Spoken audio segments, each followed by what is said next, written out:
Hello बच्चों, आप सभी का स्वागत है मेरे YouTube चैनल सरल हिंदी पाठशाला में। बच्चों, पिछली वीडियो में हमने समास क्या होते हैं, समास का अर्थ, परिभाषा और समास के कितने प्रकार होते हैं, इसके विषय में पढ़ा। आज हम सभी समास के पहले भेद तत्पुरुष समास के विषय में पढ़ेंगे।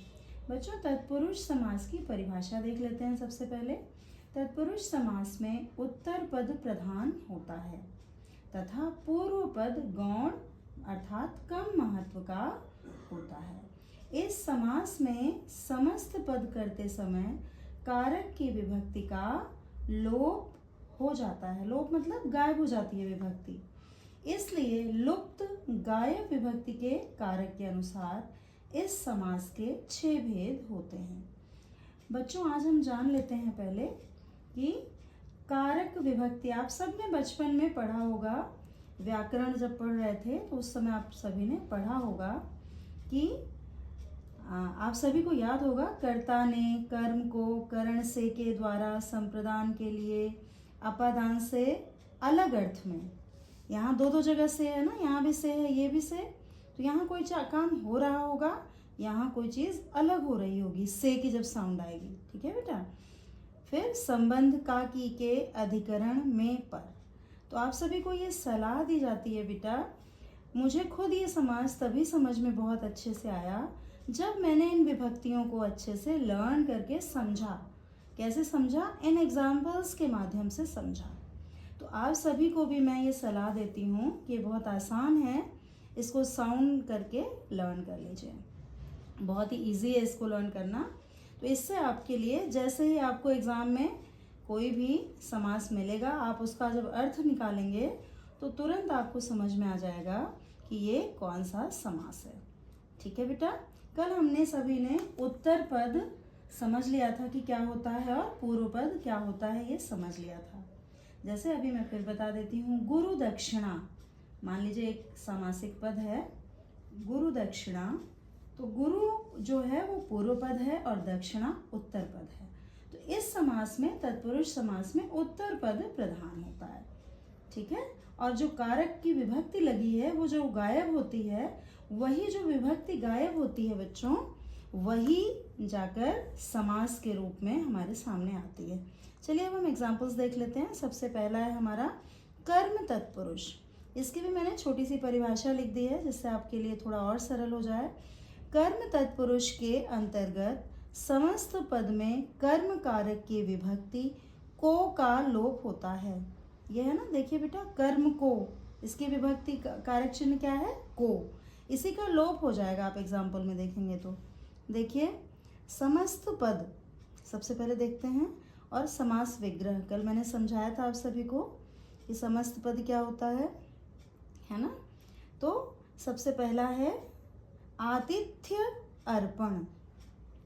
तो इसका हिंदी क्या होगा बेटा? आतिथ्य अर्पण आपको मिला अगर कहीं भी दिखा तो इसकी हिंदी होगी अतिथि को अर्पण, है ना।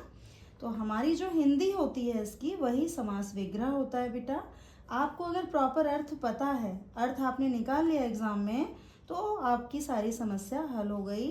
आपको तुरंत पता चल जाएगा कि ये अतिथि को अर्पण अर्थ है इसका, तो को बीच में आया, तो को बीच में आने का मतलब है ये कर्म तत्पुरुष है। क्योंकि आप सबको याद होगा ये जो हमारी टेबल बनी हुई है कारक चिन्ह की।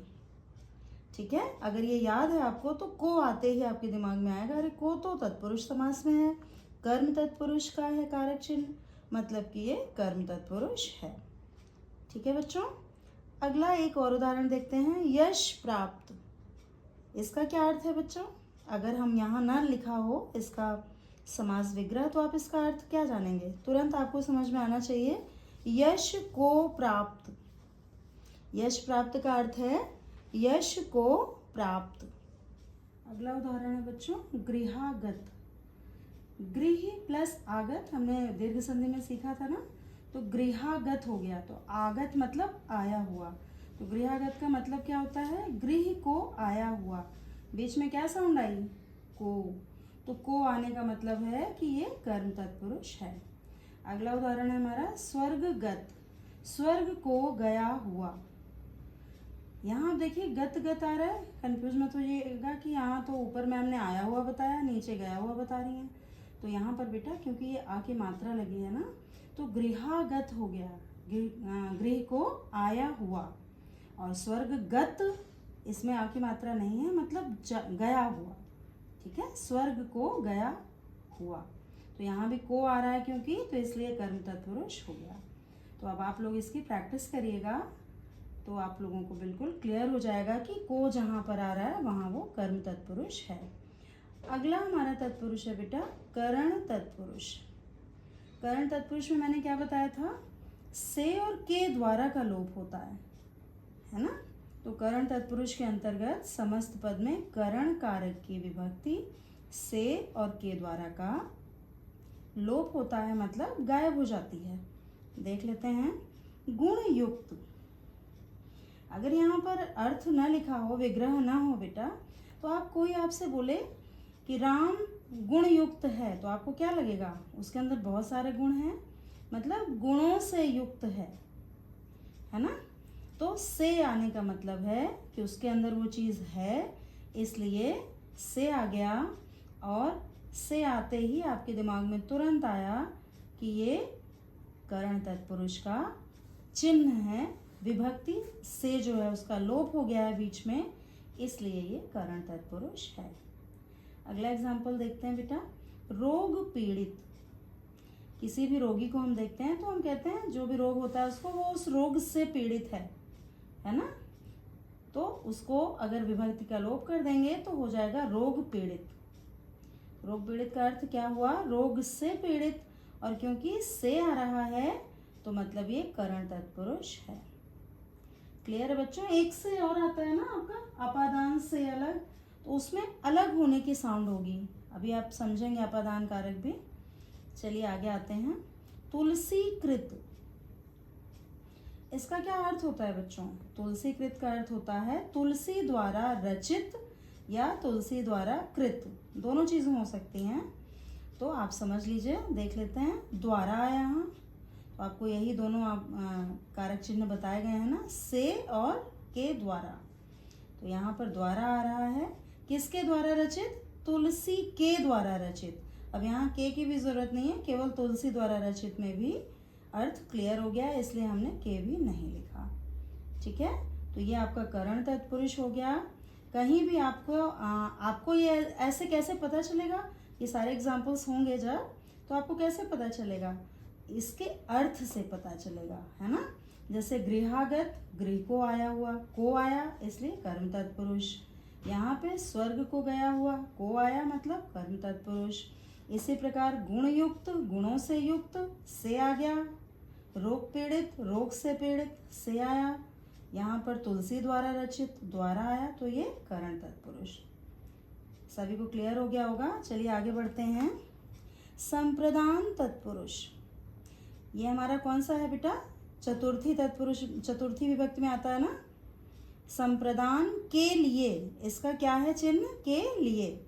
इसका लोप हो जाएगा यहाँ, इसको मैंने और शॉर्ट में कर दिया कि जिससे आपको और आसान हो जाए कि संप्रदान तत्पुरुष में के लिए विभक्ति का लोप होता है, इसलिए उसे संप्रदान तत्पुरुष कहते हैं। ठीक है बच्चों, चलिए देखते हैं उदाहरण। गुरु दक्षिणा आता है ना, गुरु दक्षिणा, गुरु के लिए दक्षिणा, गुरु को हम दक्षिणा देते हैं, उसी को हम कहते हैं गुरु दक्षिणा। तो किसके लिए दक्षिणा होती है, गुरु के लिए। तो के लिए की साउंड आई, मतलब ये तत्संप्रदान तत्पुरुष है। ऐसे ही हवन सामग्री, उसका अर्थ क्या होगा, हवन के लिए सामग्री। बीच में के लिए लुप्त हो गया है, लोप हो गया है, इसलिए विग्रह में तो यह आ गया। अच्छा बच्चों, अगर एग्जाम में विग्रह आ जाए, समास विग्रह आ जाए, मान लीजिए आ जाए हाथ के लिए कड़ी, तो के लिए देखते ही आपको पता चल गया कि ये संप्रदान तत्पुरुष है, क्योंकि के लिए संप्रदान का कारक चिन्ह है ना। तो और जो के लिए है उसको हटा देंगे तो वो बन गया हथकड़ी, है ना। बीच का जो लोप कर देंगे विभक्ति का तो वो बन गया हथकड़ी, और आंसर लिख देंगे संप्रदान तत्पुरुष। चलिए आगे बढ़ते हैं। अपादान तत्पुरुष, है ना, ये पंचमी तत्पुरुष है। अच्छा, आप सोच रहे होंगे ये पंचमी बोल रही मैम और लिख रही हैं चौथा, तो बच्चों हमारा जो कारक चिन्ह स्टार्ट होता है वो कर्ता से शुरू होता है ना, तो प्रथमा विभक्ति वो है ना। कर्ता ने कर्म को करण से के द्वारा संप्रदान के लिए अपादान से अलग, तो वो पंचमी विभक्ति में आता है, इसलिए मैं पंचमी बोल रही हूँ बेटा। चलिए देख लेते हैं, ये भी बहुत ही शॉर्ट में लिखा है मैंने, आपको और लगे इजी, जिससे इस समास में से विभक्ति का लोप होता है। अभी आपको बताया गया ना, करण तत्पुरुष में भी ऊपर था से, आप देख रहे हैं यहाँ पे है ना से, लेकिन यहाँ पर से कोई चीज़ है, अंदर है, और यहाँ पर अलग हो रही होगी, ये आपको ध्यान रखना है बेटा। मैंने वहाँ पे लिखा भी है कारक चिन्ह में से अलग अर्थ में, है ना। चलिए देख लेते हैं एग्जाम्पल्स। रोग मुक्त, रोग से मुक्त। काम चोर, काम से जी चुराने वाला। लक्ष्य भ्रष्ट, लक्ष्य से भ्रष्ट, है ना। तो रोग मुक्त, इसका अर्थ क्या होगा बेटा? रोग से दूर हो गया, मुक्त हो गया, अलग हो गया ना रोग से, रोग था वो मुक्त हो गया, तो से इसलिए यहाँ अपादान हुआ। तो ये आप लोगों को ध्यान रखना होगा कि से जब आ रहा है तो अगर कोई चीज़ दूर हो रही है, हट रही है, अलग हो रही है, तो वो अपादान तत्पुरुष है। काम चोर, काम से जी चुराने वाला, काम नहीं करने वाला, काम से जी चुराने वाला, तो काम से अलग हट रहा है वो, इसलिए यहाँ पर अपादान तत्पुरुष है। बीच से ये विभक्ति से हट गई है।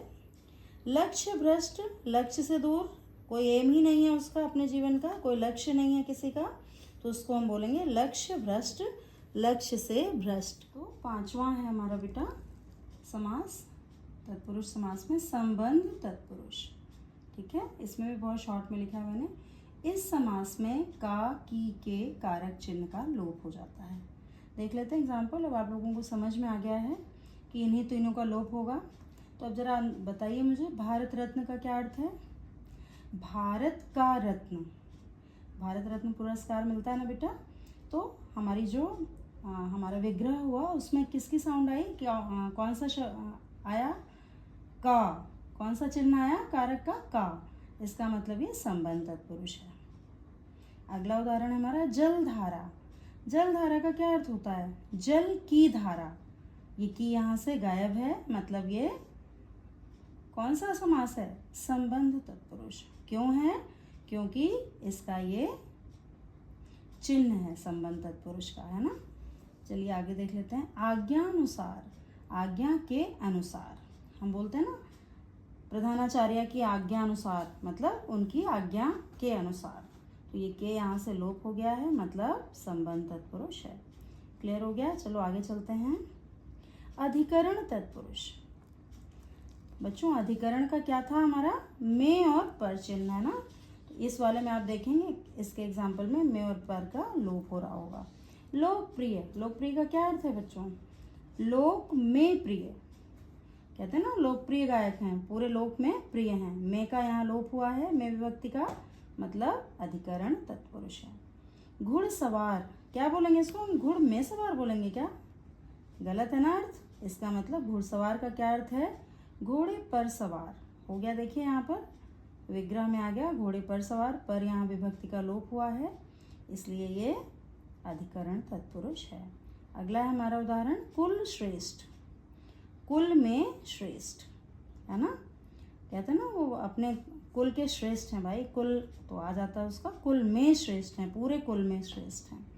तो में विभक्ति का लोप हुआ है, अब में हमारी अधिकरण में है, इसलिए अधिकरण तत्पुरुष। आप बीती, आप पर बीती, कहते हैं ना आप बीती भैया, ऐसे बोलते हैं, खुद पर बीती, स्वयं पर बीती, तो इसका मतलब है आप बीती, मतलब आप पर बीती। पर यहाँ नहीं है, यहाँ आ गया है विग्रह में, मतलब ये इसका यहाँ लोप हो गया है। तो कौन सा ये समस्त पद बना?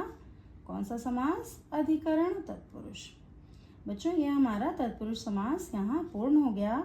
अब तत्पुरुष का एक और भेद है बेटा, नए तत्पुरुष, वो भी आप जान लीजिए, समझ लीजिए, बहुत ही ईजी है ये, बहुत ही आसान है, अभी आप समझ लेंगे। जिस समस्त पद में पहला पद नकारात्मक होता है, न की साउंड आती है बेटा, उसे नए तत्पुरुष कहते हैं। अभी आपको पता चल जाएगा कि ना का क्या मतलब है। देखिए अनिच्छा, कहीं भी लिखा हो अनिच्छा, अन आ रहा है, अन मतलब नकारात्मक है वो चीज़, हमें इच्छा नहीं, हमें बहुत अनिच्छा हो रही है, हमारी इच्छा बिल्कुल नहीं है बोलते हैं लोग, तो अनिच्छा का विग्रह हो जाएगा न इच्छा, और ना आते ही आपको पता चल जाएगा न तत्पुरुष है। असत्य, असत्य मत बोलो।